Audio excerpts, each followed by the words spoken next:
to celebrate the Katiba Day, a very important promulgation by our president.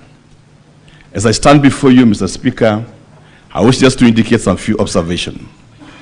Number one is that appeal already addition has been made on the same. And as to reflect on the Constitutional Day, the bigger question that will be advancing in this discourse as we move forward as to whether there were proper impeachment or not at the county assembly. I say this with a lot of conviction as the governor of the great county of Kericho.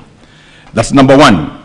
The items that has been tabled before the great Senate today, that is the report, the ad hoc report on the NAFCDB program, the ad hoc report on the FLOCA program, the ad hoc report on the fictitious payment. The role of a governor is to instill discipline where necessary. I wish to state before the honorable senators with a lot of humility that the report on the fictitious payment was handed to me by the county assembly after my impeachment has been tabled by the county assembly. They asked me to act on it after they have tabled my impeachment. On these recommendations that we are going to look at it, much of it, including the pictures that we have seen here of houses and many others, the good committee had indicated that let the CEOs be punished by the Public Service Board. But the impeachment has already been tabled before I even got the report. Mr. Speaker, the conversation on the FLOCA programs and other ad hoc reports were tabled right after my impeachment, and the reports were equally given to me after my impeachment motion. The big question I'll ask the Senate, Mr. Speaker, naturally, how then would the governor acted on the state officers when an impeachment motion has been tabled first, then now the reports are given to him? I say this to demonstrate the malice in the County Assembly of Kericho. We were here last year, Mr. Speaker, because these honorable senators, the great upper house, indicated that the numbers were not 32. The assembly, led by the speaker in his own wisdom, decided to manufacture 33, just add one number so that they can be heard in this assembly.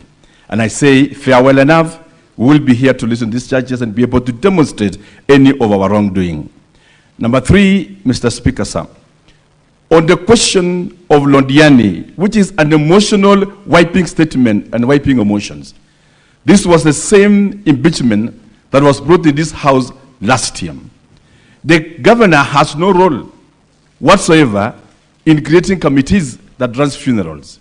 We will be demonstrating, Mr. Speaker, that this committee was run by the county secretary and the county commissioner, which since then, the county secretary is no longer in office. The officers that were mentioned, most of them are no longer in office.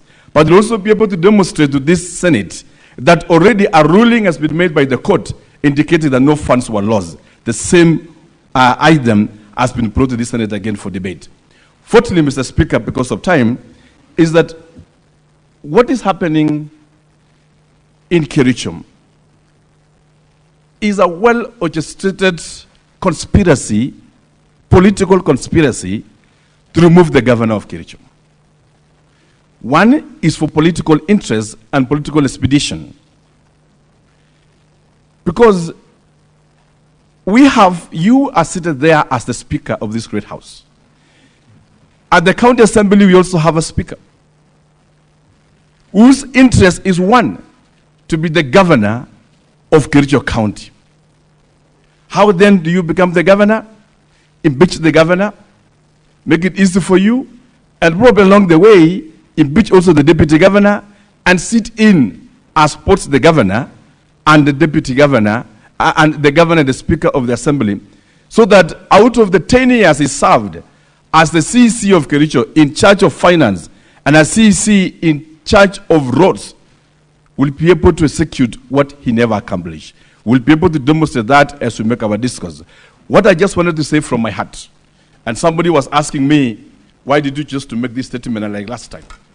In the assembly, in the last impeachment, I told them, and I reminded them of the great works and the great writings of Dostoevsky in crime and punishment, and these are my last words, that Raskolnikov, after killing Alyona, the old-born lady, proceeded and realized that there was somebody witnessing called Lizaveta.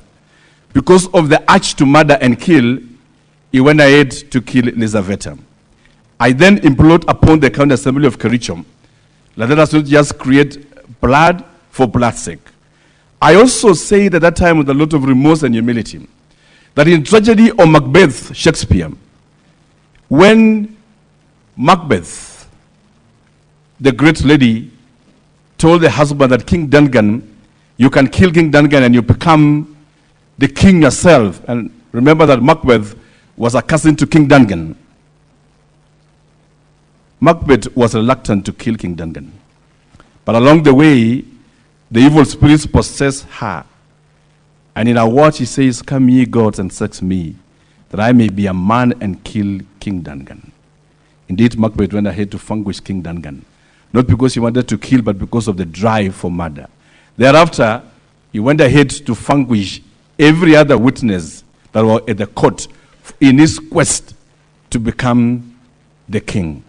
My imploration to the County Assembly of Kericho at that time was that much as we have political aspiration, let us resist the temptation of political murder for us to get what we want. We are here in a process that was faulty, and the whole world must know that as it is, there was no impeachment of Kericho. And I know, Honorable Speaker, because the upper house will always make correct decisions at the appropriate time, I beseech of you, Mr. Speaker, and the honorable senators, that as we deal with this matter, we separate between the responsibility of the governor and the responsibility of the CEOs. Some of them that will be brought here to adduce evidences are former CECs of Kericho County. Some of them were mentioned in the Londiani scandal. Out of it, I was able to release some of them out of work. Today, I'm being in Senate, being asked that you sack some people on procedurally, while some of those names that will be testifying here are the same names that were active in the so-said Londiani scandal. Some of them were presiding over Kazim Tahani. Today, they are seated here also, probably being aligned as advocates after we release them. We are in a case of history, a celebrated Katiba Day, to ask ourselves that to what extent is political persuasion and political desire compared to morality, compared to the rights of an individual. And as the governor of Kericho, I'm here under your mercy, Mr. Speaker, and the senators, so that you'll also help me to get justice as an individual because of the injustices, because of the wrong allegations that have been bestowed on me, while the governor has completely nothing to do with even signing of a voucher, has nothing to do with authorizing payments. My commitment has been simple. The officers that are found culpable of wrongdoings, the law will then follow its case. Out of this, Mr. Speaker, I call then for your consideration deeply, and the Honorable Church has said it here, on the matters that will be laid on us, so that the people of Kericho County get justice, while at the same time also the governor of Kericho get justice that he so deserves. Thank you, Mr. Speaker, and may God bless this great Senate, and we put all our trust and hope in this very good upper Senate that over time has proven that it does things in an appropriate way and uphold the Constitution. Thank you so much.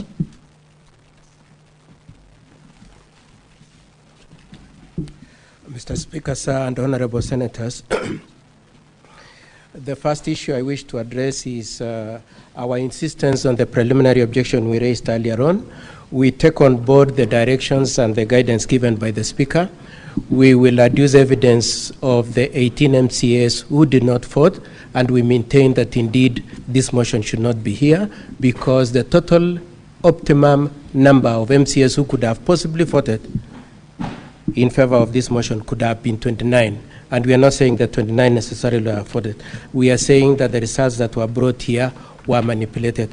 And so that would be the first item in terms of my opening address. The second issue I wish to contend with Mr. Speaker and honorable senators is we contest the allegation or the contention